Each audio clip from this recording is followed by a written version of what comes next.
Army. He was a 25-year public servant as an officer in the Huntsville Police Force.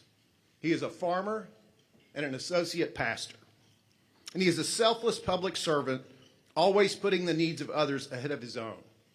It is a tremendous honor to introduce Mac and recognize what is genuinely a lifetime of service to his community, his country, and his faith. Mac will make a few remarks with some videos, and then we'll conclude with a discussion about a future economic development opportunity with Steve Johnson. Please join me in giving Chairman McCutcheon the reception he deserves.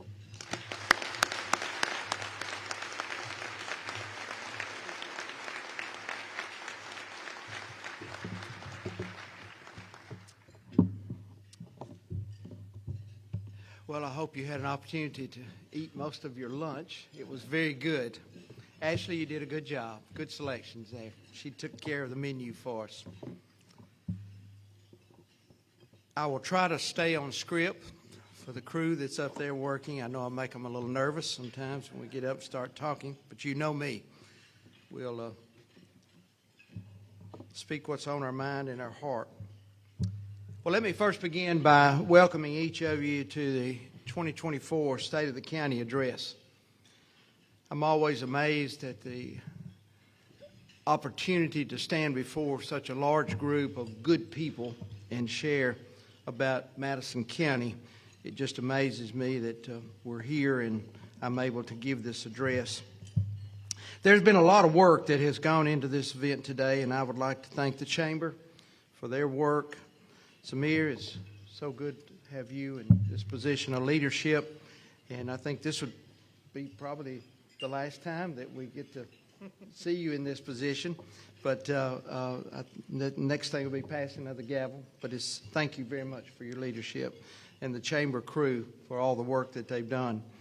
I also want to thank our sponsors, especially our presenting sponsor, Huntsville Hospital Systems. Thank y'all for what you do. Healthcare is very important to our area.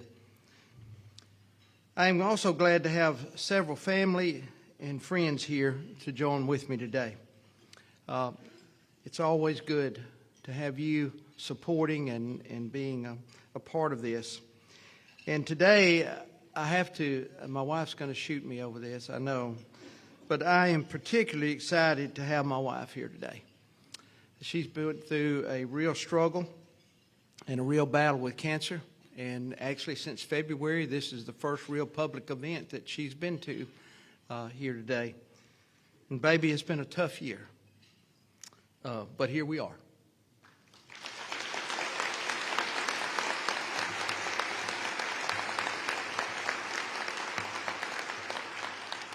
Our best days are ahead for us. But most importantly, I want to thank you, everyone who has come to participate in this event today. I want to thank you for your support. We have much to celebrate in Madison County. And today's message is going to be about the focus of county government and the role of the commission. As Jeff was sharing with you, I'm going into my second year in this position. And as I have talked and met with people in the county, I've just been a little bit set back by the people asking me, well, what do the commissioners do? What's their work? What does the county commission do as a whole? And so that's why I wanted to take today's opportunity to highlight our county commission and the county government. I want to share with you how it operates, and I want to speak about some plans that we have moving forward in the future. Madison County has 7 commissioners. 6 commissioners are elected by the district boundaries, and the chairman is elected countywide. Each commission district has different responsibilities, and the commissioners are responsible for the administration of each district, to include supervision of the employees, transportation issues, county services, economic development, and all of them work together to make the governance decisions for the county as a whole. The chairman is elected countywide, and the chairman is the presiding official of the commission, overseeing the agenda for the county while representing countywide issues. The chairman works with the commission on budget and also handles situations that arise within our county departments. We have many county elected officials with us today, and they are elected to their office, and they run a county department. And the chairman works with each of them as we work together to move the county forward in our government. So today, I want to take an opportunity to hear from our 6 district commissioners and learn a little bit more about their districts, their priorities, and their upcoming projects. So let's listen. Commissioner Tom Brandon. I represent District 1 in Madison County. Right now, District 1 is the fastest growing area of Madison County. We have approximately 550 miles worth of roads that we help maintain. Because of that, we also have a very large number of individuals who work out of the District 1 office with about 50 employees. Getting the rec center off the ground and also continuing to help develop the infrastructure with some of the large water projects that we've got going on. We're breaking ground on a new facility at Sharon Johnson Park. We're building a new rec center and sports complex there, which will house 2 gymnasiums. It will have an indoor walking track, and it will also bring a new pool house and facilities for the pool. I'm Steve Haraway, and I represent District 2. Currently, I have 22 road miles that's in the rural part of the county, and in the town of Tryon, I assist them with their roads and infrastructure, and that bumps the total number up to about 43 miles that we maintain annually. I have a total of 5 employees. We just had one project that started last month. That's the widening of 565, going from 2 lanes to 3 lanes in the section that's adjacent to the city of Madison. It's going to be a big help. The state legislators, ALDOT, they're working on that for us, and it's a big project that's going to make a big difference. And then with the town of Tryon, we've worked a lot on the boat ramp of the Tennessee River. We've got walking trails that we've worked with them on. So we're excited about the recreational opportunities that we have in the district and look forward to trying to create as many more as we can. Craig Hill, Madison County Commission, District 3. We have 350 road miles, and we have about 45 employees in our district. Safe roads and safe communities are our top priority, but behind that we have a project in place. It's rural broadband. It's never been done in the rural areas of Madison County, and we've worked really hard from our office, a 6 or 7 year project that's ongoing, and we're excited about that happening soon. So as that project continues, we know the areas of eastern Madison County that are underserved, they will soon be receiving rural broadband. I think the biggest project in our district is going to be the expansion and completion of the Eastern Bypass and the Little Cove Road project.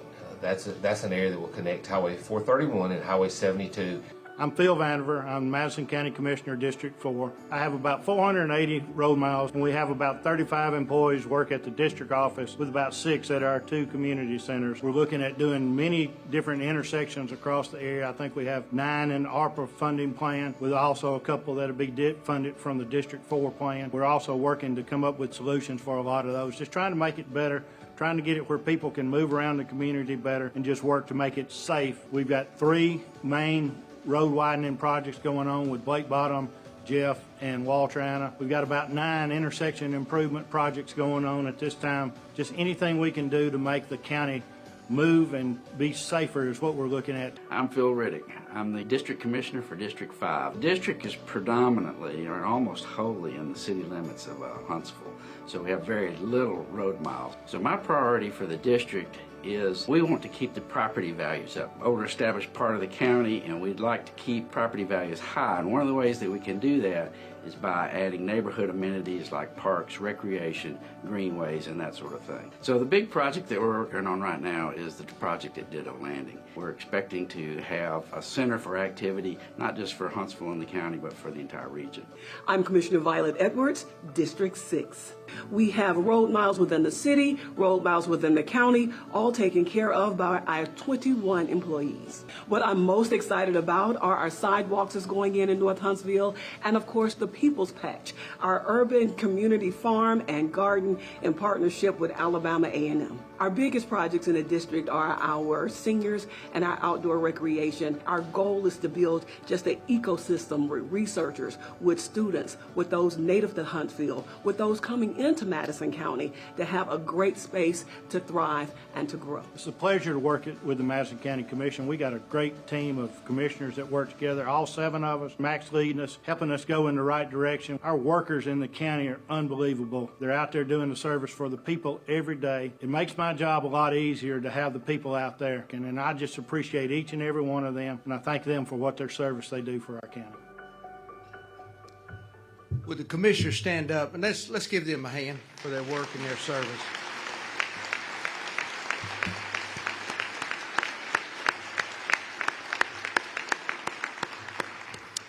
I have respect for each of these commissioners, and they are working very, very hard.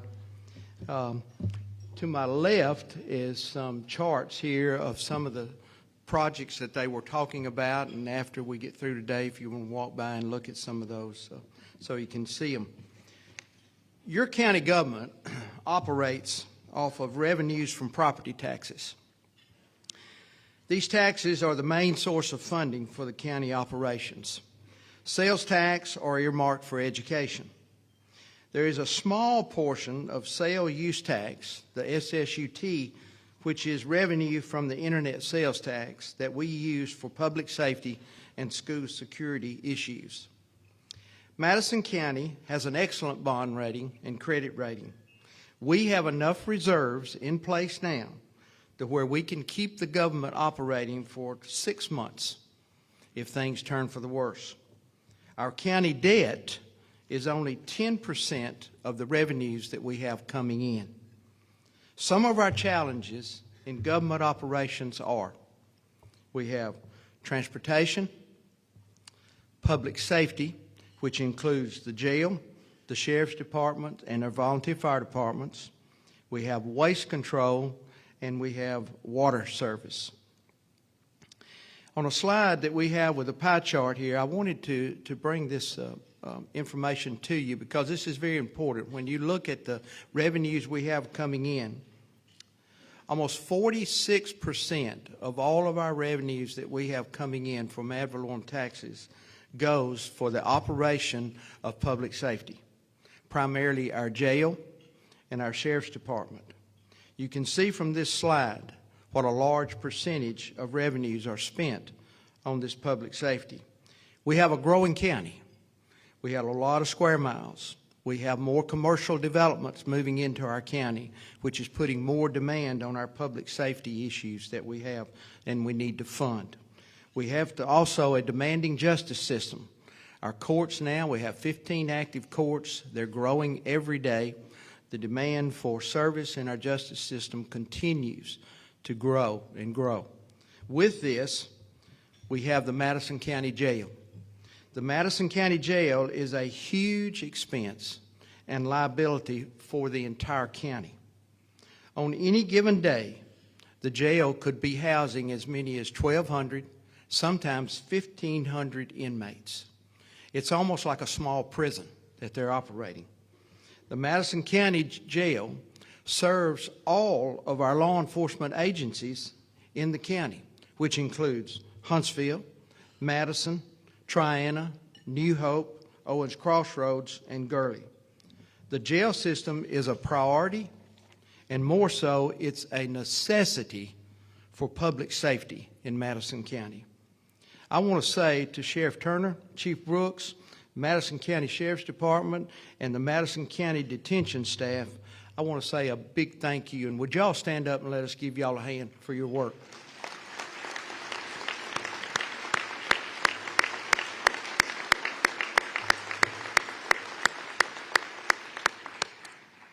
I'm going to go off script here for a minute and just say this. In my law enforcement career, there was a time when I worked within the detention facility. And I'm just going to say up front, it is a tough job, but it is a job that is necessary. So if you see someone out there that's wearing the uniform working in our detention facility, tell them thank you, because it is a rough job, and they do it for the sake of public safety. So thank you so much. Appreciate it. You have, yes. Now, you've heard from the commissioners about some work and plans that they have for their specific districts. But let's look at an issue that's on everyone's mind, and I hear this daily from everybody: transportation. Okay? Last year, at my first State of the County, I spoke about the work that the Commission was doing on county roads and transportation. Now, Mayor, keep in mind, Mayor Finley, Mayor Battle, we've got a lot of work to do when it comes to our federal and state roads, and we're still working on that. We're not where we should be. But from a county perspective, I do want to brag just a little bit today, because we are making some significant progress on our county roads. You heard the commissioners talking about the cumulative miles, road miles that they have in each of their districts. This is a lot of miles that we have to maintain, and these are county roads that we do. We put this 10-year road plan in place last year. To implement that plan, we needed dollars. Through some financial planning, through our finance department, we have planned and managed well. We have invested an additional $10 million in transportation funds since last year. I am excited to announce that we have been very aggressive in allocating $103 million to move this plan forward in the 2025 year. That's where we're headed. Out of 29 projects, we have completed 14. There's a chart over here that if you have the opportunity to see when you leave, that has the 29 projects from our original 10-year road plan. Well, out of that chart you're going to look at, almost 50% of those projects have been completed. 14 out of the 29 have been completed as of today at a cost of $17.1 million. We are actively working on 22 projects, which are totaling $96 million. New additions added to the plan will include repaving projects totaling $7 million. Now stop and think about this. Here we are in Madison County and the work we're doing. As we look into the 2025 year, we will be involved in the most productive, in the most aggressive transportation plan Madison County has ever undertaken. And I just can't emphasize this enough. And am I bragging? You better believe I'm bragging, because we're coming a long way and we're trying to meet the needs that we have. Traffic congestion is bad.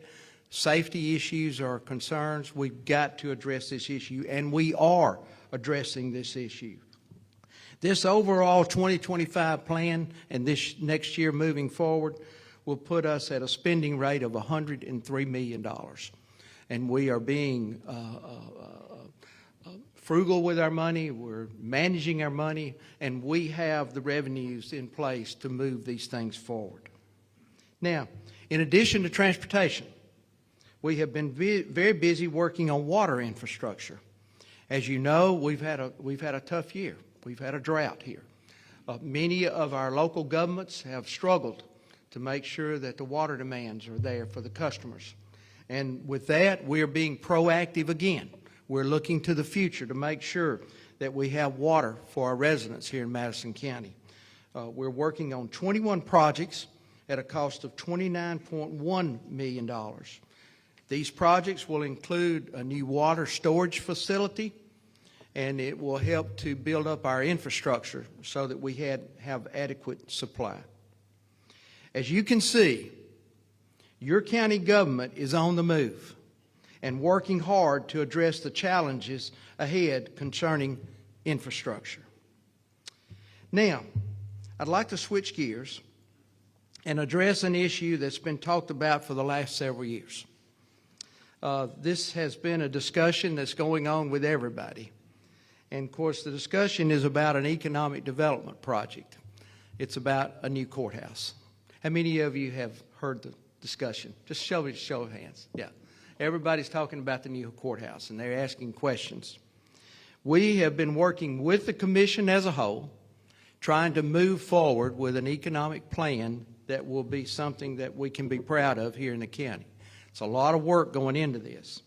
And so today, I thought a good way to approach this would be to have our friend and my friend, Steve Johnson, come on board with us and sit down up here in these chairs and just have a very informal conversation about the new courthouse and some of the questions that people are bringing forward. So, Steve, why don't you come on up and let's get us a chair and let's visit for a little while. Pick a side. Okay.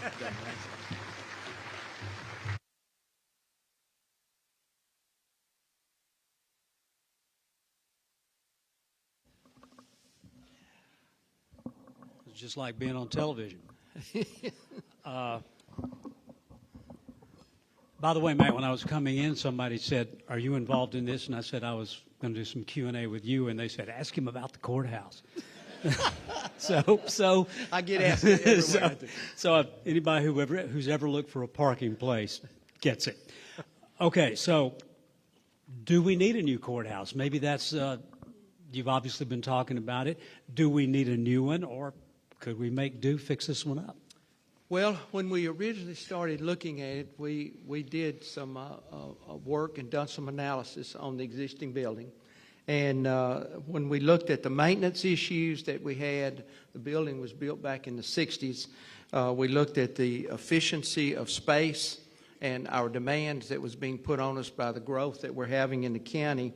And public access, we began to really take a serious look at saying, yes, maybe we do need to just tear this building down and rebuild, especially when you started looking at the cost of what it would cost to do some of these things that needed to be done with that old structure. So the answer to that is yes, we've been looking at the idea of demolishing that building and building a new courthouse. And you've been looking at it, professionals have been looking into the idea. Yes, Steve. We've got a company that's working with us now, Matheny Goldman Architects and the National Center for State Courts. And we are working with them. Hopefully by we get into the early spring, we'll have a feasibility study and we'll be able to look at the space and the square footage needed to operate and some cost involved. So that was our first big step moving forward. And of course, one of the problems would be where to put the courts. I mean, that's a lot of space we're talking about, a lot of square footage. Yes, it is a lot of square footage. And really, when we started looking at the area and we started thinking about whether we remodeled or whether we just tore that building down, where would we put the courts? And is there a location in Madison County that would have the square footage needed to house the court system? Because there's one thing about it, when you look at a major project like this, we cannot just shut the court system down and wait a couple of years and then start back over. It's got to continue to operate and function. Have you found any places that appear to be suitable to take this use the space? We're looking. First of all, we've got to look at the logistics of trying to move the court system. And I'll have to say, credit to the leadership with Huntsville, the City Council, and Mayor Battle. We've been looking at some property in the downtown area that would be suited to where we could build a new criminal justice system and build that complex there.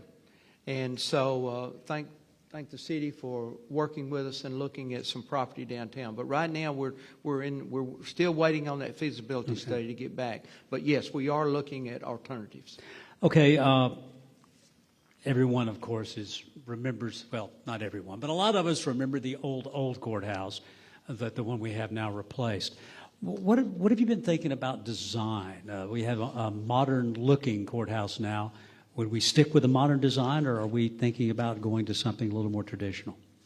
Well, I think when you look at the design itself, we're still in the planning stages, of course. But if we moved in the direction of building a separate criminal justice center, that building design would be very unique based upon the demands of the court itself. You've got security issues, you've got parking access, you've got inmates that have to be brought into the system, you've got the growth of the court system. So when you build a criminal justice center, and if we moved in the direction of putting that off-site so that we could continue to operate in the old building, get a new criminal justice center built, then the court system could move from that facility over into that without disrupting the operation of the court itself. All right, once that would be done, then the next thing we would consider as a commission is whether we wanted to tear down the original courthouse. And if we tore that building down, then what would we build back on the square? And I will have to say that the discussions we've had as a commission, listening to the public and their concerns, they want us to keep a courthouse presence on the square. I think that's something that the people of Madison County wants. Well, with that being in mind and looking at the downtown area, we would like for the courthouse to be something that would be the type, maybe 1800, 1900 architecture. Some of the slides that you're seeing that is some of the renderings of the old courthouses that we had here in Madison County, as well as some of the new designs that we're looking at. This would allow us to have a smaller space because we would only be housing the administrative offices of the county in that building, which we would have a smaller footprint, which would allow the outside area of the courthouse to be more pedestrian friendly, because downtown area has gotten to the point to where you've got a residential area downtown. People are walking around the courthouse, and I'm going to say this, and you probably want to shoot me over this, but it's the truth. Sometimes I stand in the 7th floor of my office looking over the square, and people are constantly out going to the restaurants. They're out mingling with their families, walking around, and they're walking their dogs around the courthouse square. And that's just something that's just, it's almost like out of the norm, you know. And you'll see a dog stop to use the bathroom on the fire hydrant or the light pole out there. And you're just thinking, gosh, this is the courthouse. And they walking their dog. But that's the downtown area now. Yeah. And we want to be complimentary of that. We want to do something where we can have some benches and we can have some walkways around there, beautification. The mayor's working now and the council's working now on tearing down their other administration building. They built a brand new city hall, and make that area up there open to the public where they can come up from the walkway and walk up to the downtown area and enjoy it. So some of the things we're looking at is the possibility of building an 1900 style courthouse, smaller footprint, and make it complimentary for the downtown area. And with grass and fire hydrants? Yes. Okay. Maybe some extra ones. Okay, so you're obviously still investigating and looking at designs and things. Is there any kind of timeline on this? I mean, this is a huge project, obviously. It's a very big economic project, yes, and it's going to take several years to do this. And I will say this, as I mentioned earlier, we're in the position financially to do this. We can make this happen. What we've got to do is make sure that we make the right decisions that's best for our county government to function and to be compatible with the downtown area. Okay, one more question, and you probably hadn't thought about this. What about that mosaic that I would imagine a lot of people have never seen, but there's a huge mosaic in the middle of the current courthouse? Could we save that? I don't see why we couldn't try to save that, because that's a piece of history. You stop to look at the historical preference. No, that's very, very important, and we want to protect all of our history that we can and make that building a part of this county and the history of it. All right. Thank you, sir. All right. Thank you, Steve. I appreciate it.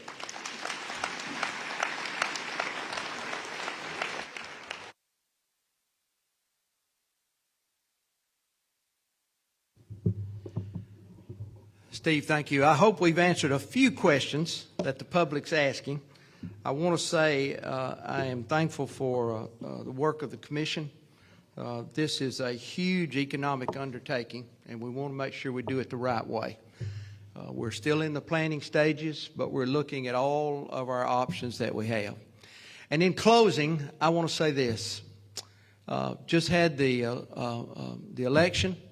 All of our commissioners got sworn in this morning, as a matter of fact, and we set our new agenda for the 2025 year.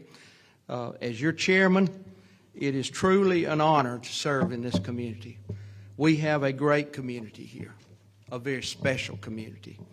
And I just want to say it really touches my heart to be able to be a servant for you.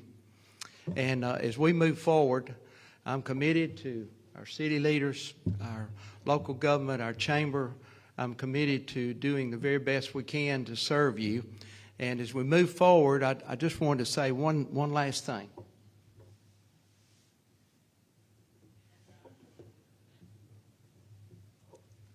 Mac is back.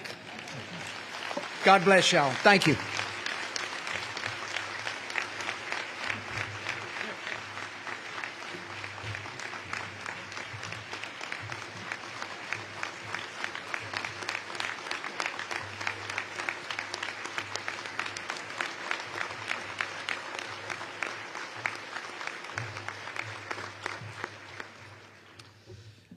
Thank you, Chairman McCutcheon, for your leadership and your enlightening presentation today, and thank you for your willingness to continue to serve our community. With that, I'd like to thank everyone for taking time out of their day to join us today. I hope you all have a great